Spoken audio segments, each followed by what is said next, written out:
प्यारे बच्चों, आप सभी का बहुत बहुत स्वागत है आपकी हिंदी व्याकरण की कक्षा में। तो आज हम करेंगे कक्षा 8 की स्वर्णिम हिंदी व्याकरण बाय कोरल पब्लिशर्स।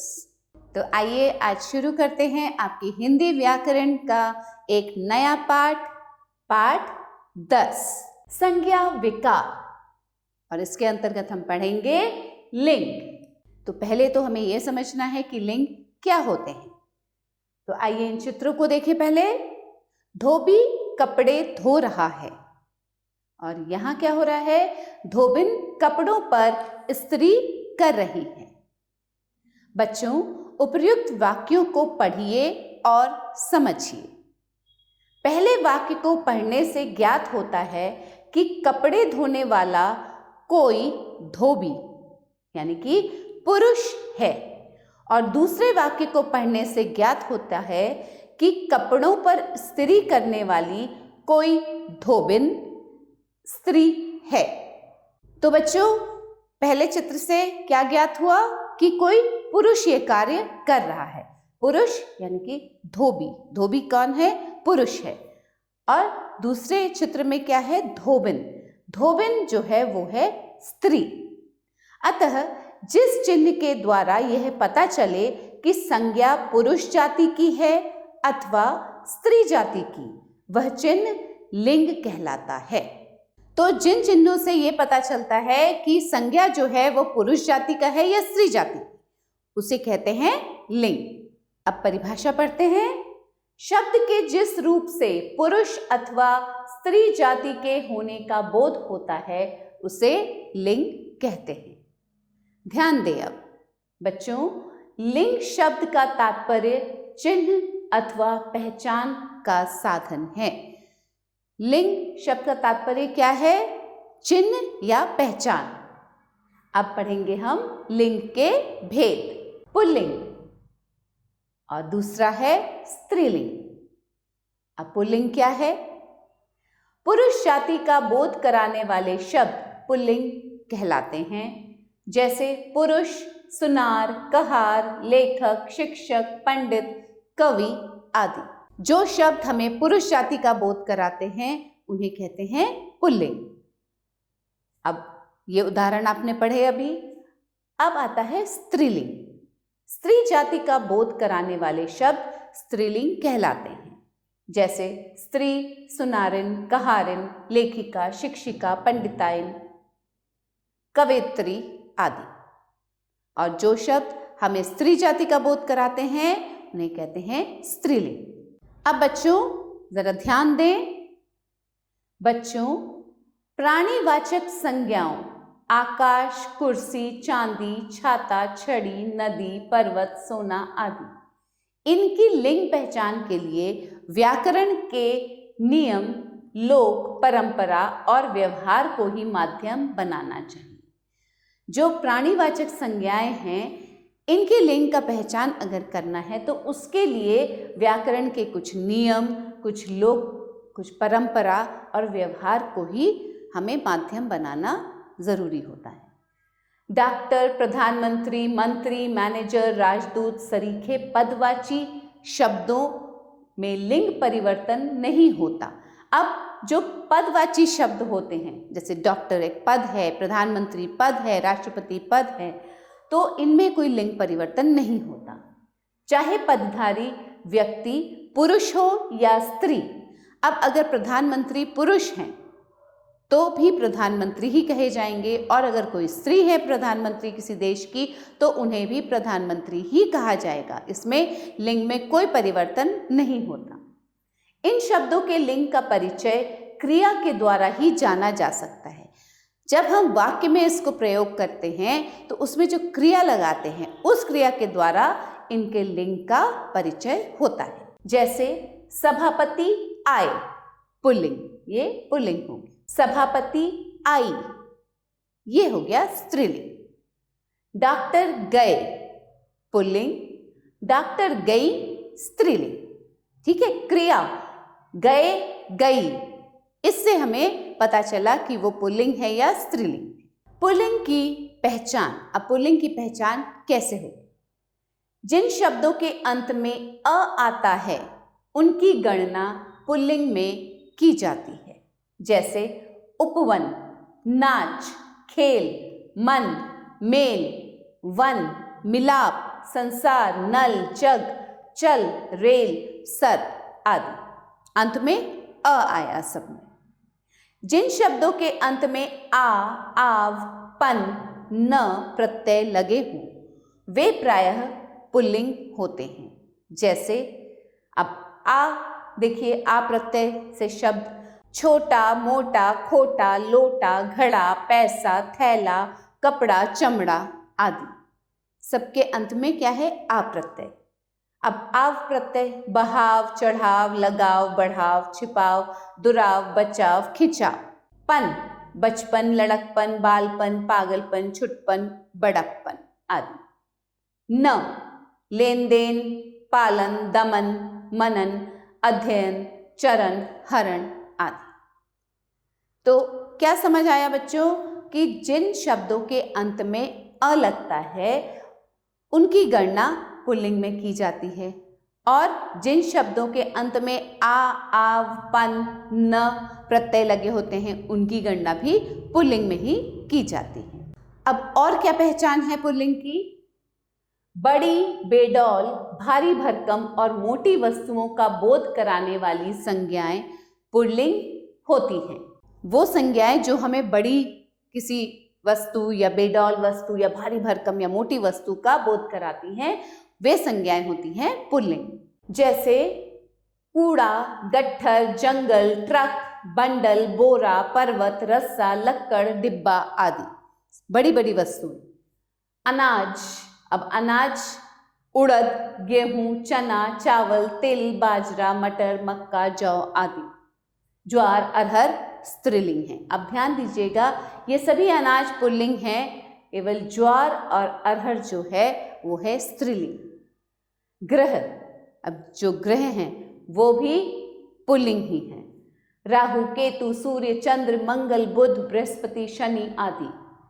और पृथ्वी जो है हमारी वो है स्त्रीलिंग। द्रव, घी, तेल, दही, पानी, दूध, पेट्रोल आदि ये द्रव्य तो हैं पुल्लिंग और चाय, कॉफी, लस्सी आदि स्त्रीलिंग हैं। देश, भारत, इंग्लैंड, फ्रांस, अमेरिका, चीन, जापान, रूस आदि ये सभी पुल्लिंग हैं। श्रीलंका स्त्रीलिंग है। पर्वत, अरावली, यूराल, विंध्याचल, सुलेमान, हिमालय, हिंदकुश आदि। पेड़, अशोक, आम, नीम, जामुन, बरगद, पीपल, शीशम, सागौन आदि ये तो पुल्लिंग हैं। इमली, मौलसिरी स्त्रीलिंग है। मास जो महीने हैं, मार्च, अप्रैल, जून, अगस्त, सितंबर, अक्टूबर, नवंबर, दिसंबर, चैत्र, बैसाख, ज्येष्ठ आदि ये पुल्लिंग हैं। जनवरी, मई, जुलाई, फरवरी स्त्रीलिंग हैं। वार, सोमवार, मंगलवार, शुक्रवार, शनिवार आदि ये सभी क्या हैं? पुल्लिंग। रत्न, नीलम, पन्ना, पुखराज, मूंगा, मोती, हीरा आदि। धातु, तांबा, पीतल, लोहा, सीसा, सोना, स्टील आदि ये सभी पुल्लिंग हैं। चांदी क्या है? स्त्रीलिंग। सागर, अरब सागर, काला सागर, भूमध्य सागर, लाल सागर, प्रशांत महासागर, हिंद महासागर आदि ये सभी पुल्लिंग हैं। अगला क्या है? जिन शब्दों के अंत में अक, आपा, आवा, ओड़ा, त्व, ना, य प्रत्यय लगे हों वे प्रायः पुल्लिंग होते हैं। आइए देखें कैसे। जैसे अक, गायक, चालक, नायक, पालक, पूजक, बालक, लेखक, शिक्षक आदि। आपा, पुजापा, बुढ़ापा, मोटापा, रणापा आदि। आवा, चढ़ावा, छलावा, दिखावा, भुलावा, बुलावा, पहनावा आदि। तो यह सभी प्रत्यय जो हैं जो अंत में आते हैं शब्दों के वो प्रायः क्या होते हैं? पुल्लिंग होते हैं। और देखिए बच्चों, औड़ा, पकौड़ा, भगौड़ा, मकौड़ा, हथौड़ा आदि।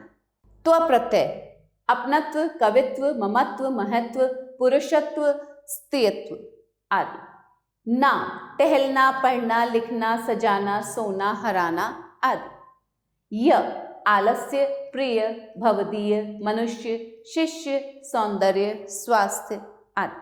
अगला है देह के कुछ अवयव पुल्लिंग होते हैं। जैसे हमारे देह के कुछ जो अवयव हैं वो क्या हैं? पुल्लिंग हैं।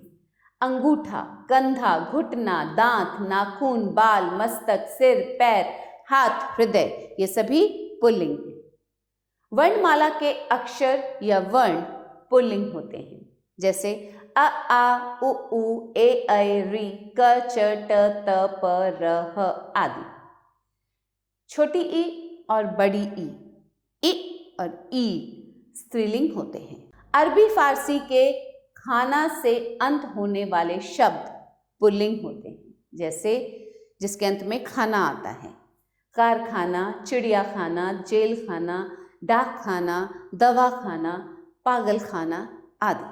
अरबी फारसी के दान से अंत होने वाले शब्द पुल्लिंग होते हैं। जैसे इत्रदान, कलमदान, खानदान, फूलदान, पीकदान, रोशनदान आदि। वाला से अंत होने वाले शब्द पुल्लिंग होते हैं। जैसे गांव वाला, पान वाला, सब्जी वाला, चाय वाला, फल वाला, अखबार वाला आदि। एरा से अंत होने वाले शब्द पुल्लिंग होते हैं। जैसे कमेरा, चचेरा, फुफेरा, मौसेरा, लुटेरा, सपेरा आदि। आर से अंत होने वाले शब्द पुल्लिंग होते हैं। जैसे चमार, लोहार, सोनार, निराहार, विस्तार आदि। जिन तत्सम शब्दों के अंत में त्र जुड़ा होता है वे पुल्लिंग होते हैं। जो तत्सम शब्द होते हैं, हमने पढ़े थे तत्सम शब्द, उनके अंत में जब त्र जुड़ा हुआ होता है तो वे बन जाते हैं पुल्लिंग। अस्त्र, चरित्र, नेत्र, पात्र, शस्त्र आदि। जिन तत्सम शब्दों के अंत में ख अथवा ज होता है वे पुल्लिंग होते हैं। दनुज, मनुज, जलज, सरसिज, वारिज, लेख, सुख, दुख आदि। प्राणियों में समुदाय का बोध कराने वाले शब्द पुल्लिंग होते हैं। जो समुदाय का बोध कराते हैं प्राणियों में वे भी पुल्लिंग होते हैं। कुटुंब, झुंड, दल, परिवार, मंडल, संघ, समाज, समूह आदि। जल और स्थल भागों के नाम पुल्लिंग होते हैं। जैसे खेल, ग्राम, नगर, पर्वत, पठार, घर, तालाब, सागर आदि। कुछ सामासिक शब्द पुल्लिंग होते हैं। अब ये सामासिक शब्द कौन से हैं? जैसे कमल नयन, पुस्तकालय, विद्यालय, सेनापति, महापुरुष, सभा मंडप, सीताराम आदि। कुछ ऐसे शब्द होते हैं जो सदैव पुल्लिंग में ही व्यवहृत होते हैं। जैसे अब ये जो शब्द हैं बच्चों, ये सदैव ही पुल्लिंग रहते हैं। कछुआ, कौआ, खटमल, खरगोश, गैंडा, गरुड़, चीता, तोता, बाज, बिच्छू, मच्छर, पक्षी, पशु। आइए अब देखते हैं स्त्रीलिंग की पहचान। तत्सम के अकारांत शब्द स्त्रीलिंग होते हैं। जैसे जो तत्सम शब्द होते हैं उसके अकारांत जो शब्द होते हैं वे स्त्रीलिंग होते हैं। अब अकारांत कौन से हैं? अहिंसा, आत्मा, कृपा, क्रिया, अकारांत। क्रीड़ा, घृणा, ध्वजा, दया, प्रतिज्ञा, प्रतिभा, पिपासा, परीक्षा, ममता, माया, माला, लता, शोभा, सभा, हिंसा आदि। इकारांत तत्सम संज्ञाएं प्रायः स्त्रीलिंग होती हैं। इकारांत इ, अग्नि, जाति, रीति, शक्ति, शांति, समिति, हानि आदि। कवि, रवि पुल्लिंग हैं। ध्यान दीजिएगा, कवि और रवि ये भी इकारांत हैं परंतु ये दोनों पुल्लिंग हैं। उकारांत तत्सम संज्ञाएं प्रायः स्त्रीलिंग होती हैं। जैसे अब उकारांत कौन से हैं? आयु, ऋतु, धातु, मृत्यु, वस्तु, वायु आदि। अब यहाँ भी गुरु और साधु जो हैं वे हैं पुल्लिंग शब्द। भाषा, बोली और लिपि के नाम स्त्रीलिंग होते हैं। जैसे भाषा जो हैं वे सभी क्या होते हैं? स्त्रीलिंग जो भाषाएं हैं। अंग्रेजी, उर्दू, जर्मन, फ्रेंच, तमिल, तेलुगु, मलयालम, हिंदी, रूसी आदि। अब बोली जितनी भी हैं वे सभी स्त्रीलिंग हैं। अवधी, खड़ी बोली, भोजपुरी, मैथिली, राजस्थानी, हरियाणवी आदि। लिपि भी स्त्रीलिंग ही होते हैं। अरबी, फारसी, गुरमुखी, देवनागरी, ब्राह्मी, रोमन आदि। शरीर के कुछ अवयव स्त्रीलिंग होते हैं, जैसे शरीर के कुछ अवयव पुल्लिंग भी होते हैं, हमने पढ़े हैं अभी, और कुछ स्त्रीलिंग होते हैं। स्त्रीलिंग कौन से होते हैं? आंखें, एड़ी, कमर, छाती, जीभ, नाक, नाभि, ठोड़ी, पलक, पिंडली आदि। तिथियों के नाम स्त्रीलिंग होते हैं। अमावस्या, तीज, पूर्णिमा, प्रथमा आदि। जिन शब्दों के अंत में आई, आवट, आहट, आस, दया, ई, त, ता, री, नी, इया आदि प्रत्यय आते हैं, वे भी स्त्रीलिंग होते हैं। जैसे आई, अब आई से बने शब्द उतराई, चढ़ाई, पढ़ाई, बुनाई, भलाई, पिटाई, लड़ाई, हंसाई आदि। आवट, थकावट, बनावट, बुनावट, मिलावट, सजावट आदि। आहट, कड़वाहट, घबराहट, गर्माहट, चिकनाहट, मुस्कुराहट, चिल्लाहट आदि। आस, प्यास, भड़ास आदि। इया, कुटिया, गुड़िया, लुटिया, चिड़िया, पुड़िया, खटिया, डिबिया आदि। ई, अब ई प्रत्यय के शब्द कौन से हैं? खिड़की, आबादी, छिड़की, गरीबी, गर्मी, गाली, सर्दी आदि। अब इनमें आदमी, घी, पक्षी, पानी, मोती, हाथी पुल्लिंग है। ठीक है बच्चों। त प्रत्यय खपत, ताकत, चाहत, रंगत, हरकत आदि। री, कबूतरी, गठरी, परी, बकरी आदि। नी, ओढ़नी, करनी, कथनी, छलनी, चटनी, जननी, ढकनी आदि। नदियों और झीलों के नाम स्त्रीलिंग होते हैं। जैसे नदी कौन कौन सी? गंगा, झेलम, चिनाब, कृष्णा, कावेरी, नर्मदा, यमुना, सरस्वती आदि। झील, चिल्का, डल झील, बालकश झील, बैकाल झील, सांबर झील आदि। प्राणियों में समुदाय का ज्ञान कराने वाले कुछ संज्ञा शब्द स्त्रीलिंग कहलाते हैं। अब प्राणियों में समुदाय का जो बोध कराते हैं वो कुछ शब्द पुल्लिंग भी होते हैं, कुछ स्त्रीलिंग भी होते हैं। जैसे कमेटी, टोली, परिषद, भीड़, संसद, सरकार, सभा, समिति, सेना आदि। हिंदी की धातुओं से अप्रत्यय लगाकर बनी संज्ञाएं प्रायः स्त्रीलिंग होती हैं। जो हिंदी की धातुएं हैं, उनसे जो अप्रत्यय लगाकर जो शब्द बनते हैं, जो संज्ञाएं बनती हैं, वे होते हैं स्त्रीलिंग। अकड़, कूक, खोज, चहक, डांट, फूट, भार आदि। अब इसमें उतार, खेल, नाच, बोल, मेल आदि पुल्लिंग हैं। जिन तत्सम शब्दों के अंत में अना प्रत्यय लगा होता है वे स्त्रीलिंग कहलाते हैं। जैसे कल्पना, प्रेरणा, भावना, वेदना, सूचना आदि। जिन अरबी फारसी के शब्दों के अंत में त, श, आ, ह होता है वे स्त्रीलिंग कहलाते हैं। अब त वाले शब्द देखिए, अंत में जिनमें त है, अदालत, इज्जत, ताकत, दौलत, नफरत, रिश्वत, हिमाकत आदि। श, कशिश, कोशिश, तलाश, मालिश, साजिश, सिफारिश आदि। आ, इत्तला, दवा, दुआ, सजा, हवा आदि। इशारा, इस्तीफा, चेहरा, जमाना, दगा, मजा, पर्दा, शीशा पुल्लिंग है। ह, आह, जगह, निगाह, राह, सलाह, सुबह, सुलह आदि। ये सभी क्या है? स्त्रीलिंग। अब जिन संज्ञा शब्दों के अंत में ख वर्ण आता है वे प्रायः स्त्रीलिंग होते हैं। जिन संज्ञा शब्दों के अंत में कौन सा वर्ण आता है? ख वर्ण। जैसे ईख, कोख, भूख, लाख आदि। कुछ आहारों के नाम स्त्रीलिंग होते हैं, जैसे कचौड़ी, खिचड़ी, खीर, दाल, रोटी, सब्जी आदि। किराने के सामान के नाम स्त्रीलिंग होते हैं, जैसे इलायची, जावित्री, लौंग आदि। संस्कृत की ना, नि से अंत होने वाली संज्ञाएं स्त्रीलिंग होती हैं, जैसे कल्पना, प्रार्थना, रचना, वेदना, ग्लानि, हानि आदि। कुछ सामासिक शब्द स्त्रीलिंग ही होते हैं, जैसे कमल नयनी, धर्मशाला, पाठशाला, पुष्पवृष्टि, पर्णकुटी, सभानेत्री आदि।